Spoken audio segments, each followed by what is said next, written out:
नमस्कार, मैं doctor G K. Chandrom, assistant professor of botany, Kalyan PG college, Bhilai Nagar. मेरा टॉपिक है community characters and continuum. A group of several species, either plant or animal, living together with mutual adjustment in a given environment is called community. A community can be also defined as it is a natural assemblage of population of living organism in a prescribed area or habitat. The community has a high degree of complexity since the individual organism may function in different ways.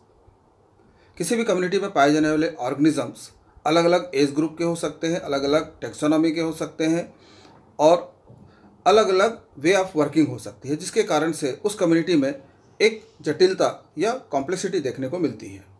Major और larger communities are relatively independent while minor communities depend on adjacent communities.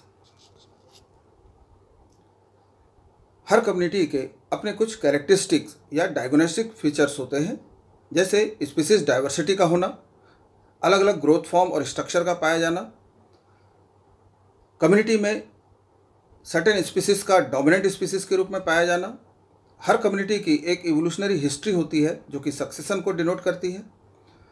Traffic structure की यदि हम बात करें तो हर community में autotroph और heterotroph दोनों ही प्रकार के ऑर्गेनिज्म पाए जाते हैं, जिसके कारण से ग्रेजिंग और डिट्राइटस फूड चेन का फॉर्मेशन होता है। इंटरडिपेंडेंस की यदि हम बात करें तो इंटरडिपेंडेंस के अंतर्गत जितने भी स्पीसीज उस कम्युनिटी में पाई जाती हैं, ज़्यादातर ये सभी स्पीसीज एक दूसरे पर निर्भर करती हैं, फिर चाहे वो स्पेस के लिए हो, फूड के लिए हो या फिर अपने सर्वाइवल के लिए हो।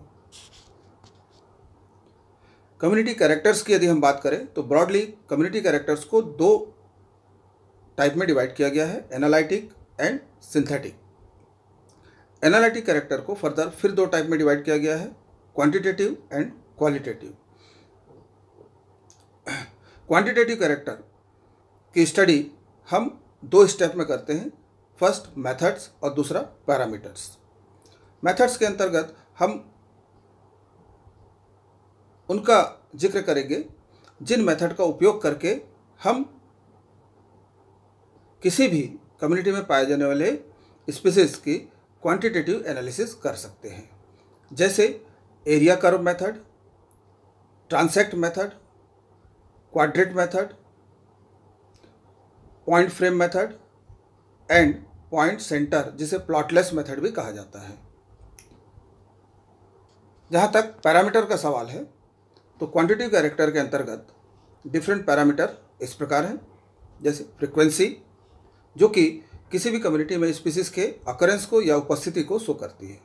डेंसिटी उस कम्युनिटी में पाए जाने वाले स्पीसीज के डिस्ट्रीब्यूशन को डिनोट करती है, जबकि एबंडेंस जो है उस कम्युनिटी में पाए जाने वाले इंडिविजुअल के नंबर्स को शो करता है। कवर और बेसल एरिया की यदि हम बात करें तो an area of ground which is covered by above ground portion of the plant, किसी भी प्लांट के above ground portion से कवर्ड ग्राउंड एरिया जो है वो कवर एरिया कहलाता है, जबकि बेसल एरिया हम उस एरिया को कहते हैं जो एक्चुअली स्टेम के द्वारा पेनिट्रेटेड है, an area of ground which is actually penetrated by the stem. Dominance, her community में सर्टेन स्पीसीज होती हैं जो कि उस कम्युनिटी के एनर्जी फ्लो को कंट्रोल करती हैं, ऐसी स्पीसीज को हम डोमिनेंट स्पीसीज कहते हैं। आईवीआई, आईवीआई का मतलब होता है इंपॉर्टेंस वैल्यू इंडेक्स। कई बार होता यह है कि फ्रीक्वेंसी, डेंसिटी या एबंडेंस हर स्पीसीज की एक जैसी नहीं हो सकती, तो कम्युनिटी में ओवरऑल परफॉर्मेंस या ओवरऑल डाटा देखने के लिए हमें इम्पोर्टेंस वैल्यू निकालना पड़ता है और उसी को ही इम्पोर्टेंस वैल्यू इंडेक्स कहते हैं। Importance value index is a sum और pool value of relative frequency plus relative density plus relative abundance or any 3 relative value, कोई भी 3 रिलेटिव वैल्यू का सम जो है IVI को डिनोट करता है। क्वालिटेटिव कैरेक्टर की यदि हम बात करें तो इसके अंतर्गत physiognomy, phenology, stratification, abundance, sociability, vitality and life form आते हैं। सबसे पहले फिजियोनॉमी जो है, this is the general appearance of vegetation as determined by the growth form of dominant species.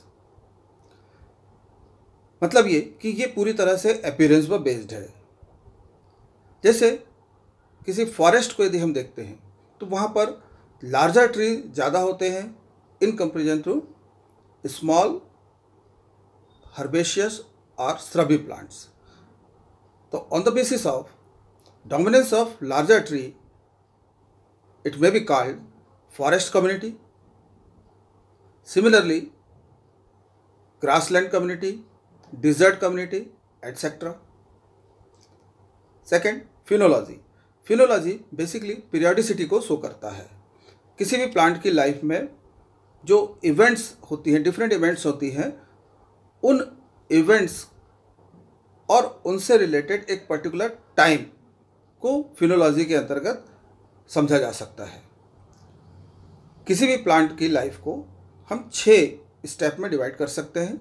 सबसे पहला जर्मिनेशन, दूसरा वेजिटेटिव ग्रोथ, तीसरा फ्लावरिंग, चौथा फ्रूट फॉर्मेशन, पांचवा सीड मैच्योरेशन एंड छठवा डेथ। इसके लिए एक हेक्सागोनल स्ट्रक्चर का हम उपयोग करते हैं जिसके 6 एंगल होते हैं। हर एंगल एक स्टेज को शो करता है और इस आधार पर हम उस प्लांट की पूरी लाइफ हिस्ट्री को कुछ डायग्राम के माध्यम से रिप्रेजेंट कर सकते हैं जिसे फिनोग्राम कहा जाता है।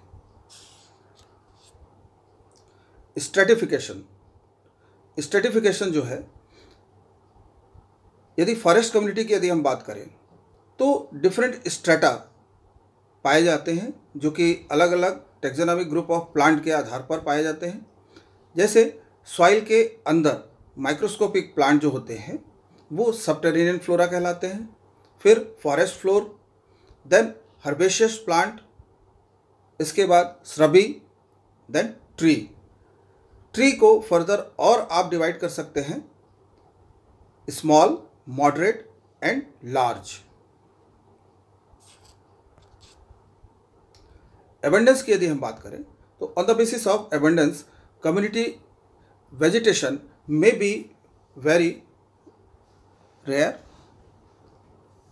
जब इनकी एबंडेंस 1 to 5% हो, rare 6 to 25%, common 26 to 50%, frequent 51 to 75% and very much frequent 76 to 100%।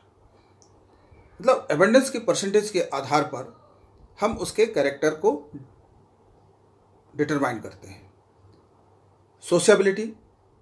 Sociability जो है वो एक प्रकार से किसी भी कम्युनिटी में पाए जाने वाली डिफरेंट स्पीसीज की प्रॉक्सिमिटी, निकटता को शो करता है।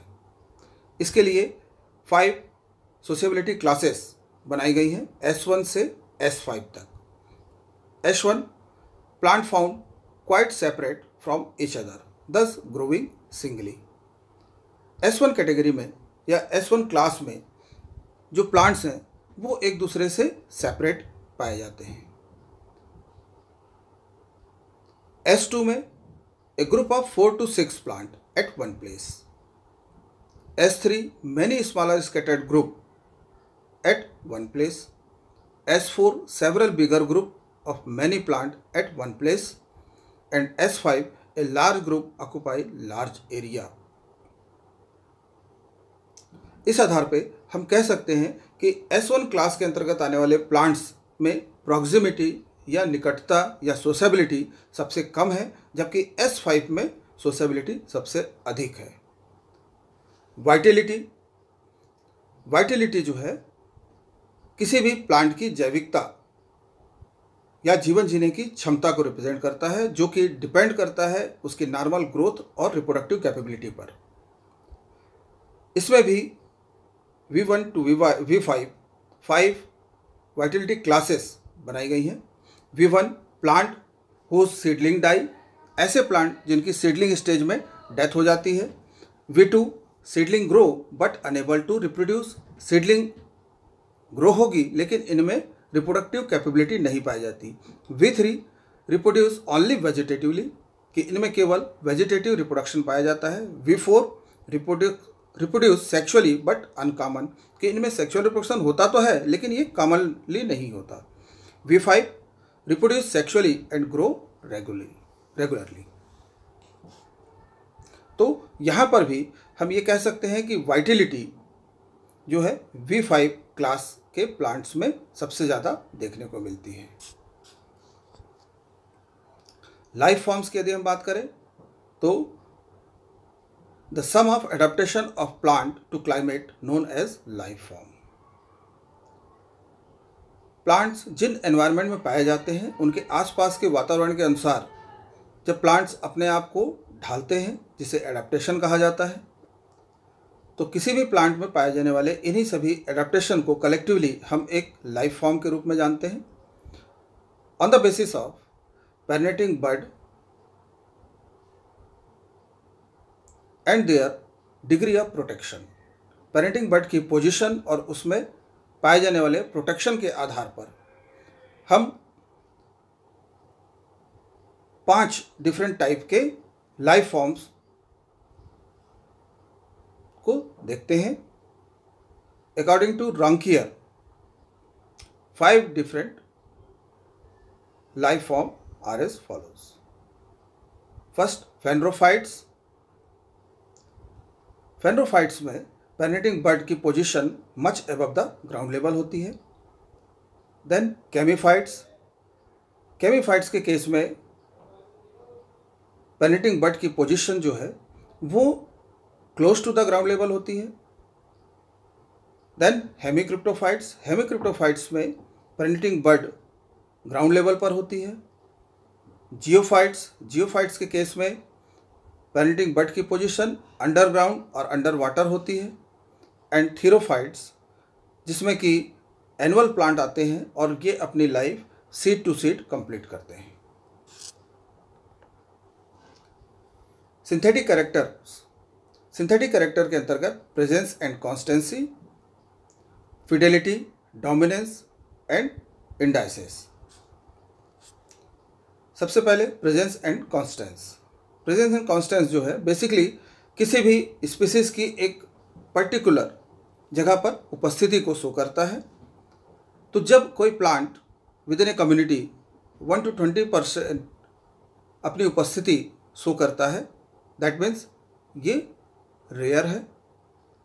21 to 40 seldom present, 41 to 60 often present, 61 to 80 mostly present and 81 to 100 constantly presence को शो करता है। Then Fidelity. फिडेलिटी एक प्रकार की फेथफुलनेस को शो करता है एक पर्टिकुलर स्पीसीज की दूसरे स्पीसीज के प्रति। इसमें भी 5 क्लासेस हैं, F1 to F5।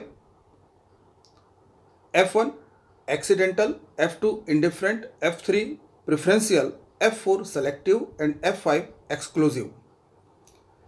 F1 accidentally. Accidentally मतलब यहाँ पर कोई पर्टिकुलर स्पीसीज उस लोकेलिटी की ना हो लेकिन फिर भी उस जगह पर दिखाई दे, ये उसकी एक्सीडेंटल अकरेंस को शो करेगा। इंडिफरेंट, जब स्पीसीज एक से अधिक कम्युनिटी में बड़ी आसानी से दिखाई दे जाए तो वो इंडिफरेंट कहलाते हैं। प्रेफरेंशियल, जब कोई प्लांट एक से अधिक कम्युनिटी में हो लेकिन उसकी लग्जूरियंट ग्रोथ जो है वो पर्टिकुलर किसी एक कम्युनिटी में या 2 कम्युनिटी में दिखाई दे, वो उसके प्रेफरेंशियल नेचर को शो करेगा। सेलेक्टिव, जब प्लांट केवल 2 या 3 कम्युनिटी में ही पाया जाए वो उसके सेलेक्टिव नेचर को शो करेगा। एक्सक्लूसिव जब प्लांट केवल एक ही प्रकार की कम्युनिटी में मिले वो उसके एक्सक्लूसिव नेचर को शो करेगा। Dominance, it has been described under quantitative character. Here the dominance is expressed as synthetic character of community. Other synthetic characters. Such characters include interspecific association and association index, index of similarity, dominance index, variety richness index, evenness index, and diversity index. Indices. Indices is a group of index. First, index of dominance जो कि Simpson ने 1947 में दिया था। Here C constant है, C is equal to summation N I upon capital N का whole square. Similarity index जो कि सोरेनसन के द्वारा 1948 में दिया गया था, S I constant is equal to 2c upon A plus B. यहाँ पर ए बी जो है दो अलग अलग कम्युनिटी में पाए जाने वाले प्लांट की कुल संख्या को रिप्रेजेंट करते हैं, जबकि सी जो है वो रिप्रेजेंट करता है common plant between community A and B. इसकी वैल्यू हमेशा 1 से कम होती है, इसलिए डिसिमिलरिटी इंडेक्स निकालना भी उतना ही आसान है। Dissimilarity index is equal to 1 minus S I. यदि 1 से हम सिमिलरिटी इंडेक्स को घटा दें तो डिसिमिलरिटी इंडेक्स निकल आता है। वैरायटी रिचनेस इंडेक्स मैनहेनिक ने 1964 में दिया था। इस इंडेक्स से किसी भी कम्युनिटी में पाए जाने वाली वैरायटी की रिचनेस को हम शो कर सकते हैं। Small D is equal to S upon under root N. S यहाँ पर टोटल नंबर ऑफ स्पीसीज को रिप्रेजेंट करता है, जबकि कैपिटल एन जो है वो टोटल रिलेटिव वैल्यू या आईवीआई या बायोमास को शो करेगा। डाइवर्सिटी इंडेक्स जो कि सेनन वेबर ने दिया था, जिसे जनरल डाइवर्सिटी इंडेक्स भी कहा जाता है 1963 में। इसका इक्वेशन है H bar is equal to minus summation N I upon capital N log N I upon capital N. यहाँ पर एन आई जो है स्मॉल एन आई और capital N. Small N I एक पर्टिकुलर रिलेटिव वैल्यू को show करता है, जबकि capital N total relative value को शो करता है। इवेनेस इंडेक्स पाइलू ने 1966 में दिया था। इसका इक्वेशन है E bar is equal to H bar upon log S. S यहाँ पर टोटल नंबर ऑफ स्पीसीज को शो करता है, एच बार डाइवर्सिटी इंडेक्स को शो करता है। Diversity indices may be used to compare species diversity। Species diversity को compare करने के लिए डाइवर्सिटी इंडाइसेस का उपयोग किया जाता है। जब इसका उपयोग विद इन ए कम्युनिटी किया जाए तो इसे अल्फा डाइवर्सिटी कहा जाता है। Between community or habitat beta diversity and among communities over a large geographical area called gamma diversity. Thank you.